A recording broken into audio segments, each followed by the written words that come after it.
FA50을 통한 수출 계약은 수조 원대의 외화를 벌어들이는 동시에 국내 항공우주 산업의 일자리 창출과 경제 성장을 촉진했고 다른 방산 제품의 수출에까지 영향을 미쳤습니다. 하지만 FA50 수출 중 가장 큰 성과라고 한다면 역시 폴란드라고 할 수 있습니다. 폴란드 수출로 세계 경공격기 시장에서 두각을 나타내던 FA50이 단숨에 스타로 등극한 것인데요. 그런데 최근 폴란드가 이전 정권과는 사뭇 다른 행보를 보이고 있어 충격을 주고 있습니다. 최근 폴란드에서 FA50을 퇴출시켜야 한다는 여론이 나와 우리 방산업계에 긴장감을 조성하고 있습니다. 사실 FA50 도입 초기부터 폴란드 일각에서는 다른 기종을 선택해야 한다는 말들이 많았으나 찻잔 속의 태풍에 그치고 말았습니다. 하지만 이번에는 FA50 반대 기류가 심상치 않습니다. 반면 동남아시아에서는 FA50의 중요성이 날로 커지고 있는데요. 그래서 준비했습니다.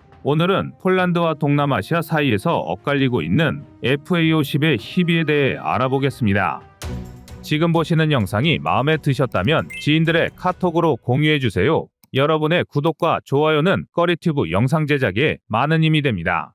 K9 자주포와 K2 전차가 한국 방산지상 무기체계 수출의 견인차 역할을 해왔다면 항공기 수출의 1등 공신은 누가 뭐래도 FA50입니다. 세계 방산 시장에서 전투기를 수출한다는 것은 그 나라의 방산 경쟁력을 가늠해 볼 수 있는 척도라 해도 과언이 아닙니다. 그도 그럴 게 FA50 개발로 인해 우리 대한민국의 항공기술을 한 단계 더 발전시키는 계기가 되었는데요. 항공기 설계, 제작, 시험 등 다양한 기술을 축적했습니다. 특히 항전장비, 무장 시스템, 비행 제어 시스템 등 첨단 기술 분야에서의 성과는 향후 KF-21 개발에 중요한 밑거름이 되었습니다. 또한 FA50은 필리핀, 태국, 이라크, 말레이시아 등 여러 국가에 수출되었으며 이를 통해 한국의 방산 제품 경쟁력을 입증할 수 있었습니다. 그런데 문제가 생겼습니다. 지난 2022년 9월 카이는 폴란드와 FA50 48대 수출 계약을 체결했고 작년에 12대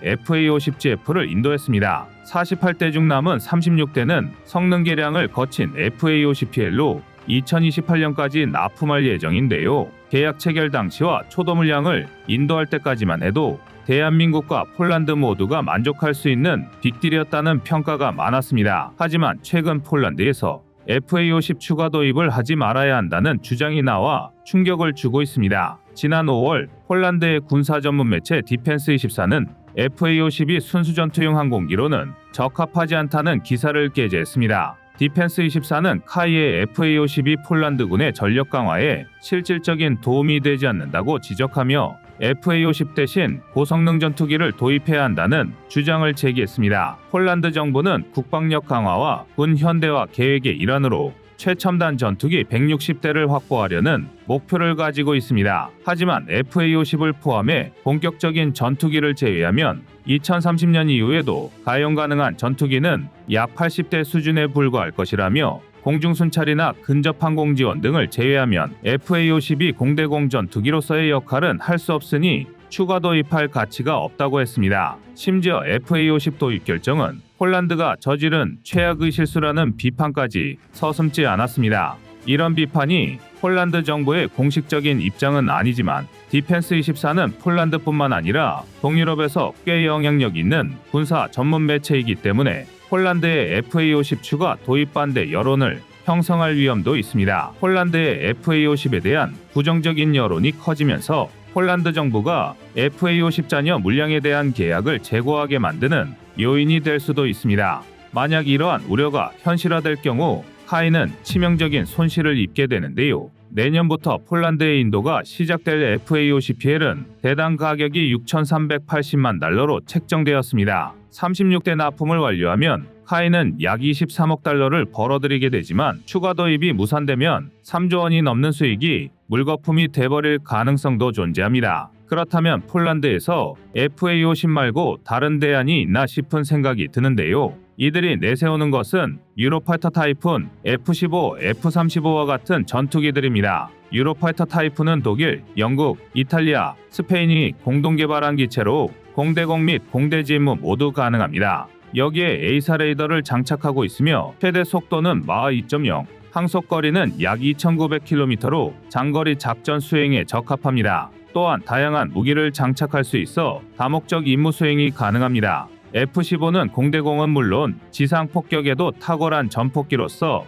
높은 신뢰성과 우수한 성능으로 여러 국가에서 운용되고 있습니다. 무장도 AIM-120 암람, AIM-9 사이드와인더 등 다양한 공대공 미사일과 공대지 무기를 탑재할 수 있습니다. F-35는 F-21을 제외하면 현존 최강의 5세대 스텔스 전투기이며 긴 설명이 필요 없을 만큼 각국에서 도입을 원하는 기종입니다. 그런데 여기서부터 뭔가 이상하다는 것을 느끼는 분들이 많이 계실 겁니다. 애초에 FA-50은 현재 폴란드가 도입해야 한다고 주장하는 유로파이터 타입은 F-15, F-35와는 체급이 다르고 임무도 다른 로우급 경공격기입니다. FA-50과 위에 열거한 하이급 전투기들을 같은 기준에서 성능으로 비교한다는 자체가 어불성설인데요. 폴란드의 매체가 억지를 부리는 게 아니면 제정신이 아닌 것 같다는 생각이 들 정도입니다. 폴란드가 대한민국과 FA-50 도입 계약을 체결한 것에는 합리적이고 합당한 이유가 있었습니다. 우선 비용적인 측면인데요. FA-50은 다른 고성능 전투기들에 비해 상대적으로 저렴한 비용으로 우수한 성능을 제공합니다. 대당 단가와 운영 및 유지 비용이 비교적 낮아 장기적으로 폴란드 국방 예산에 부담을 덜 수 있습니다. 이는 폴란드가 지속적으로 군사력을 유지하는 데 있어 중요한 고려 사항이었습니다. 또한 FA-50은 F-16을 운용하는 폴란드 공군에서 고등훈련기의 역할을 수행할 수 있을 뿐만 아니라 경공격기로도 활용 가능합니다. 이는 폴란드 공군이 다양한 임무를 수행할 수 있는 다목적 플랫폼을 확보하게 된다는 장점이 있습니다. 게다가 폴란드는 FA-50을 도입함으로써 한국에게 기술 이전 및 공동개발 프로젝트에 참여할 수 있는 기회를 얻었고 양국가 간 방산협력에도 큰 플러스 요인이 되었습니다. 무엇보다 중요한 이유는 당시 폴란드에 빠르게 군용 항공기를 생산하여 납품할 수 있는 나라는 전 세계의 대한민국밖에 없었습니다. 러시아의 위협에 대비해 신속하게 공군 전력을 증강시키려는 것이 폴란드의 가장 큰 목적이었는데요. 이 목적에는 FA-50이 유일한 대안이었습니다. 그런데 이제 와서 폴란드가 FA-50을 원했던 그 이유를 가지고 추가 도입을 반대한다는 것은 지독한 모순이자 자가당착에 불과한데요. 이런 뻔뻔한 주장을 하는 이유가 무엇일까요? 폴란드에 새로운 정부가 들어섰기 때문에 기존 정부의 정책을 뒤엎으려 한다는 단순한 추론 외에 조금 더 깊이 파고들어 주변 정세를 살펴보면 어느 정도 감이 잡힙니다. 한국 무기 도입 등 폴란드가 군사력을 강화하려고 했던 궁극적인 목적은 러시아의 군사적 위협에 대비하는 것인데요. 러시아의 상황이 달라지고 있습니다. 전쟁 초기에 러시아는 우크라이나의 맹렬한 반격에 호전을 면치 못했지만 서방의 지원이 뜸해지자 우크라이나는 힘을 잃어갔고 러시아에게 재정비를 할 수 있는 기회가 온 것입니다. 전황이 어느 정도 안정적으로 흘러가자 러시아 공군은 체급이 큰 대형 전투기 위주로 투자와 대량 생산을 진행시켰고 수호이 57이나 수호이 30 등의 전투기의 양산이 크게 늘어나고 있다는 분석이 나오고 있습니다.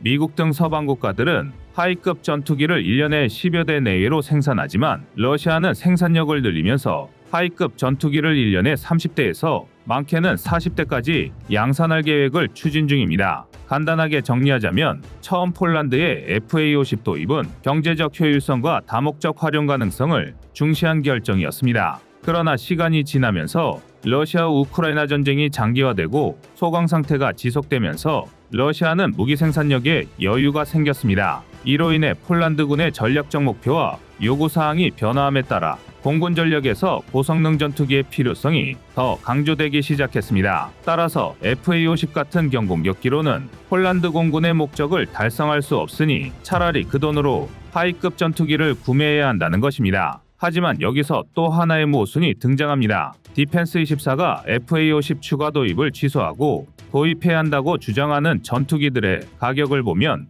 유로파이터 타이푼이 하나로 1,400억 원, F-15SE 1,130억 원, F-15EX 1,800억 원, F-35는 1,700억 원 정도입니다. 반면 FA-50PL은 대당 가격이 약 870억 원입니다. 폴란드는 K-방산 무기도 거의 대부분 한국에서 막대한 차관을 빌려 구매하면서 FA-50보다 훨씬 비싼 전투기들은 어떻게 구매할 것이며 만약 FA-50 대신 유로파이터 타이푼이나 미국산 전투기를 구매한다면 폴란드가 목표로 하는 전투기의 숫자는 당연히 훨씬 더 줄어들게 됩니다. 결국 폴란드 매체는 앞뒤가 맞지 않는 주장을 하고 있는 꼴입니다. 지금 섣부르게 FA50의 폴란드 추가 도입 여부를 예측하긴 힘들지만 폴란드에서 이런 종류의 이야기가 나온다는 것 자체가 한국으로서는 굉장히 불쾌할 수밖에 없습니다. 그러나 폴란드와 달리 동남아시아에서는 FA50의 인기가 재점화되는 중입니다. 동남아시아 국가들은 공군력 강화에 큰 관심을 가지고 있는데요.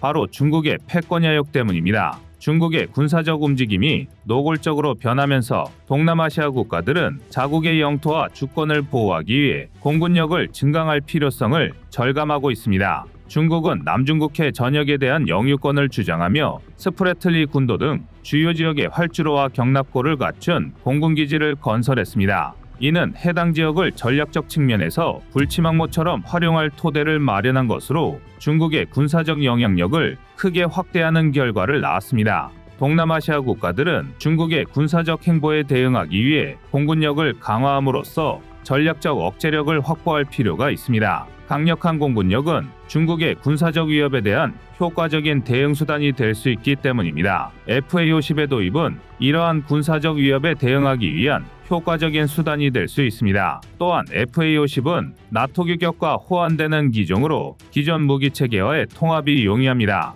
이는 동남아시아 국가들이 미국과 유럽산 무기 체계를 운영하는 데 있어 중요한 장점입니다. 실제 FA50M 18대를 도입한 말레이시아는 18대 추가 구매 가능성이 높게 점쳐지고 있는데요. FA50M에는 미티어 미사일 등을 생산하는 MBDA의 무장 통합 방안이 거론 중입니다. 여기에 더해 최근 카이는 2015년에 T-50 고등훈련기 8대와 FA-50 6대를 도입한 태국에게 FA-50 블록 70을 태국 공군에 제안했다고 알려져 있습니다. 태국은 구형 F-16을 퇴역시키고 신형 전투기 12대를 도입할 예정인데요. 경제적 효율성과 다목적 활용 가능성 등에서 FA-50 블록 70은 태국에게는 더할 나위 없이 좋은 선택지가 될 전망입니다. 국가 간 무기체계 수출은 규모나 액수가 큰 만큼 그 과정이 지지부진한 경우가 많습니다. 그러나 FA-50 자체가 이미 검증된 베스트셀러이니 장차 전 세계를 대상으로 한 수출에서 긍정적인 결과를 기대해도 좋을 것 같습니다. 여러분의 구독과 좋아요가 꺼리튜브 운영에 많은 힘이 됩니다. 다음은 24년 6월 9일 폴란드 무기 영상입니다. 2022년에 한국은 폴란드와 단군 이래 최대 무기 계약이라 일컬어지는 방산 잭팟을 터뜨렸습니다. 이후 약간의 우여곡절이 있긴 했지만 겉으로만 보면 현재 대한민국과 폴란드의 무기 수출 계약은 큰 이변 없이 순조롭게 진행 중입니다. 폴란드는 국내 방산 기업들과 K9, K2의 세부적인 계약 조건에 대해 협의에 들어간 상태입니다. 비록 폴란드의 새 정부가 이전에 한국과 체결한 무기 계약을 축소하거나 파기할 수 있다는 식의 으름장을 놓아 긴장감이 흐른 적도 있지만 폴란드 새 정부도 기존 계약을 존중하겠다는 입장을 밝히면서 큰 위기는 넘겼다고 할 수 있습니다. 지난 5월 6일에는 폴란드의 방산 컨퍼런스에 참석한 현대로템이 폴란드의 방산기업 PGG와 현지에서 K2를 생산하기로 한 또 다른 폴란드 방산기업들과 앞으로의 계획을 발표하기도 했습니다. 이 사업으로 폴란드의 방산기업들은 280억 달러에 달하는 막대한 이익을 챙길 것으로 예상되는데요. 한국과 폴란드 모두 이익을 볼 수 있는 구조이기 때문에 별다른 문제가 없으면 양국가 간의 파트너십은 더욱 공고해질 것으로 전망됐습니다.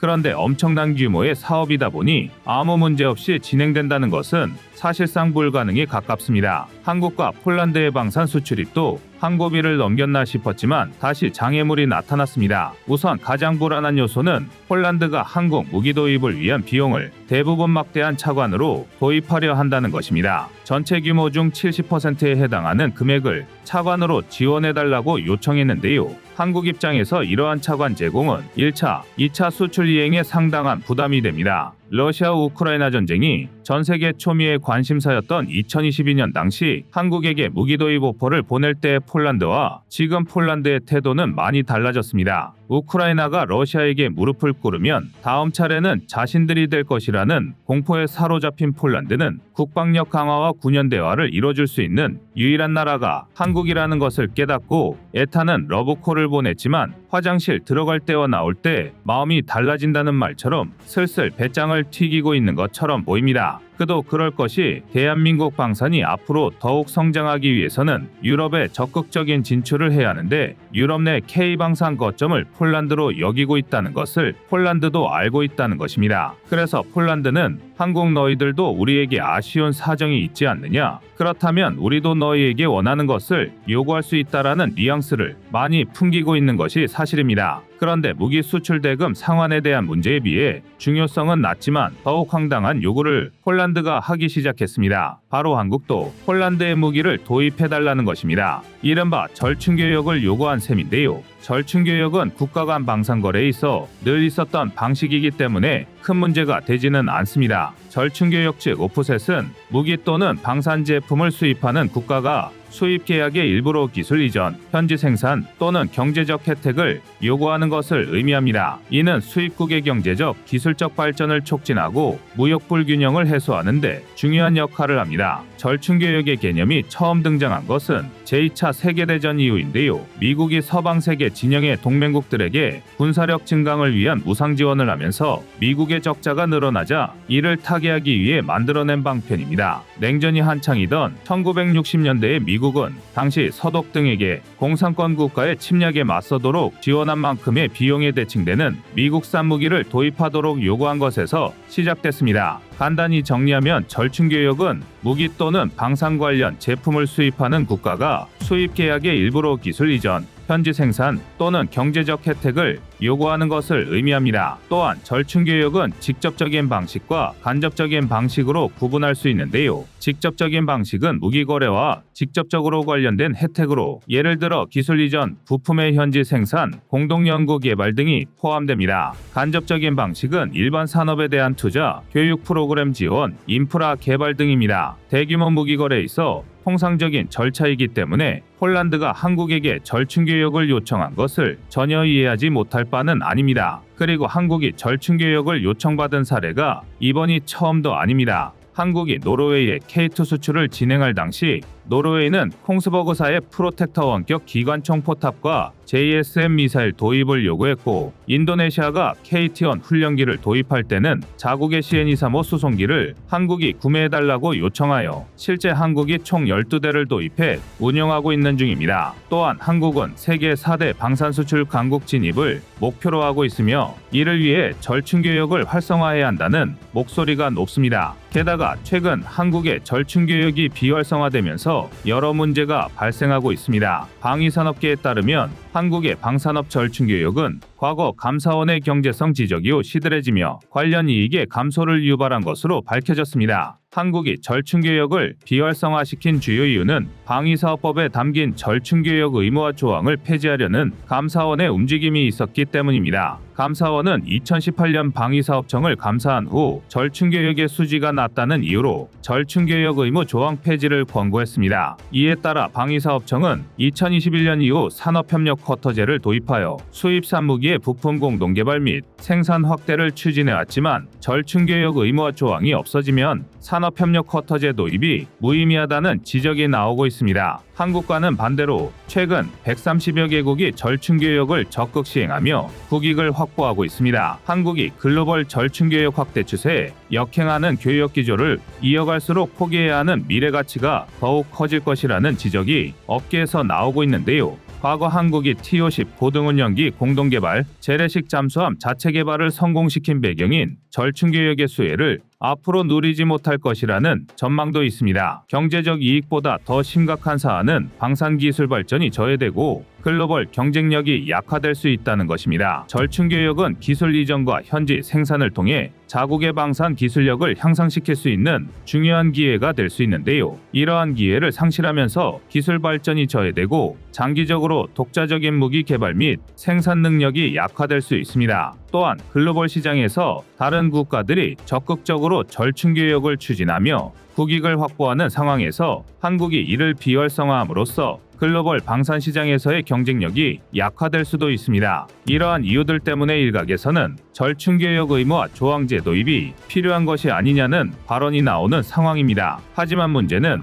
한국이 폴란드에서 도입할 무기가 마땅치 않다는 것입니다. 한국에게 도입해달라고 폴란드가 요구한 무기는 대공방어 체계와 레이더, 박격포 같은 것들인데요. 모두 우리가 자체 개발하여 생산하는 무기 체계보다 성능이 나은 것들이 없어 난감한 상황입니다. 그나마 도입을 고려해 볼 만한 폴란드 무기들도 있긴 합니다. 워머트 자폭 드론, MC145B 와일리 코요테 등인데요. 폴란드의 WB그룹이 개발한 워머트 자폭 드론은 고폭탄두, 대전차 탄두, 열압력 탄두 등 다양한 탄두를 상황에 맞게 교체하여 장착할 수 있으며 중량은 5.7kg 정도라서 2명의 인원이면 다수의 드론을 쉽게 휴대하는 것이 가능해 특수부대의 암살 임무나 소부대 작전에 적합합니다. 또한 최신형인 워머트 3.0은 30km 밖에서 원격 조종이 가능하고 70분 동안 비행할 수 있으며 GPS 방해 전파 상황에서도 목표물을 추적하고 공격할 수 있습니다. MC145B 와일리 코요테는 짧은 이착륙 기능을 갖춘